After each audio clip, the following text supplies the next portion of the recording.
Hello again, everyone. This is American Idioms, Part 37. This is the 37th video in my American Idiom series, and like the others, I'll present 5 idioms to you, numbered 181 to 185. But first, I'll give you a chance to guess their meanings. Then, I'll explain their meanings to you using additional examples to help you to understand them better. So, are you ready? Okay, here we go. Number 181, call it a day.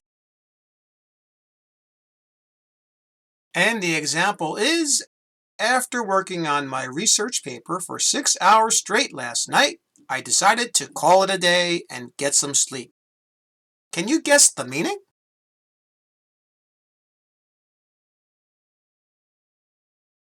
The answer here is C, to stop working for the day, and that's exactly what happened in our example.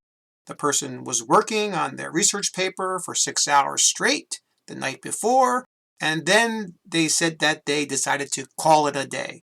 They decided to stop working and get some sleep. All right, that's what it means to call it a day, to stop doing work or to end your work day. Here's another example.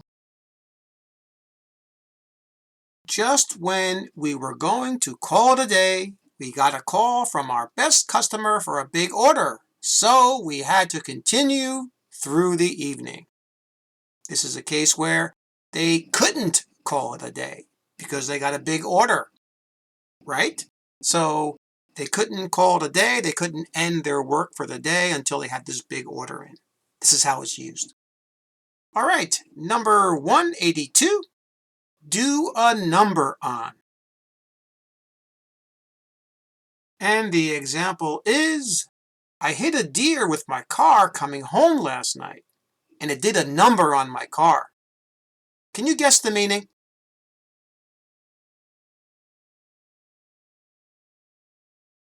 The answer here is B, to hurt or seriously damage something.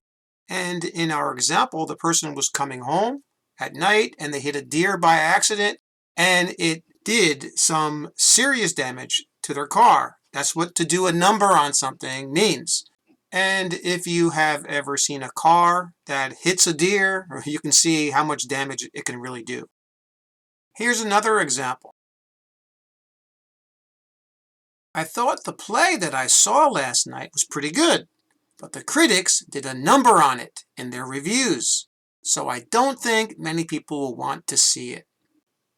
In this particular example, we see how the critics did a number or did some serious damage to the play with their reviews. All right, like a critic will write a review about a play or a movie, so they can do a number on a play or a movie by writing a bad review about it. And that's what happened in our example. Got it? All right. Number 183, up for grabs.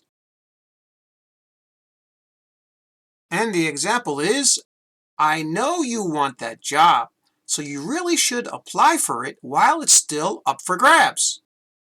Can you guess the meaning?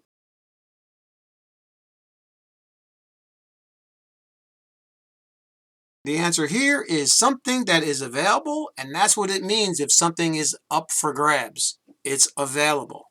And the person in our example is talking about how this job that this person maybe had, whoever they're talking to, wanted a particular job, and it was finally available.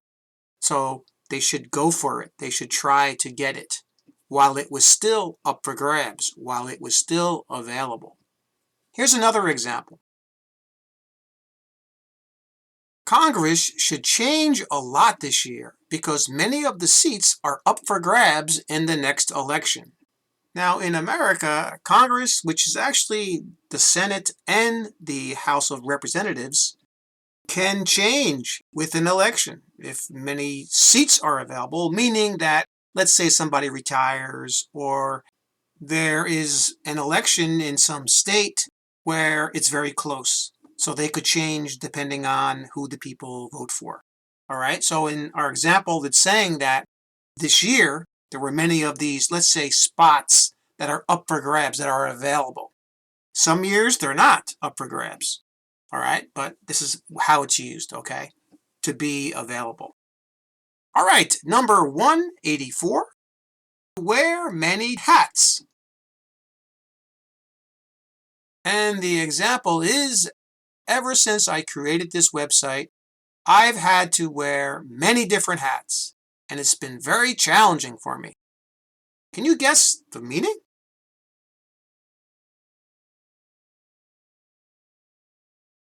Did you guess A, to have several different distinct roles? If you did, you are correct. And that's what they're talking about in our example. The person created a website, and they had to do many different things. They had to do many different roles. Let's say they had to be an editor, they had to be a creator, they had to know about the website. So they had many different jobs, okay?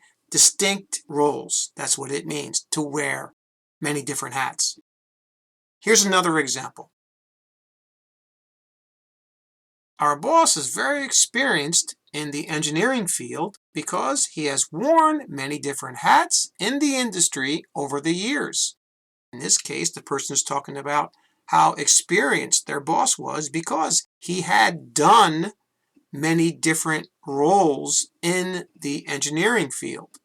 All right? He had many different jobs there. Different, distinct jobs, right? So he had worn many different hats. So this is where his experience overall came from. Okay, our final idiom is number 185. When or if push comes to shove. And the example is, my professor always comes through when push comes to shove for me when I'm working on a difficult project. Can you guess the meaning?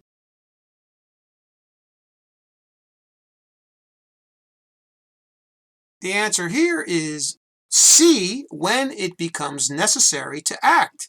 And that's what the person's talking about in our example. The person's professor would help them out when it became necessary for them to do so, for them to act in a particular situation. Usually when, according to the example, they were working on a difficult project. All right? That's what it means when push comes to shove. Now let's take a look at another example with if. I think I can afford a new house now, but if push comes to shove, I know my parents will help me with the payments.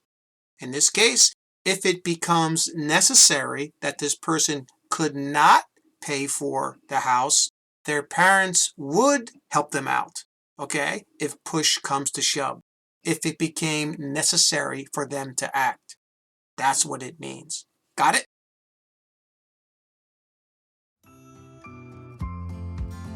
That's all for this video. This channel is getting big, so thank you very much for subscribing, and if you get a chance, you can share the video. And do one more thing, keep practicing! See you next time.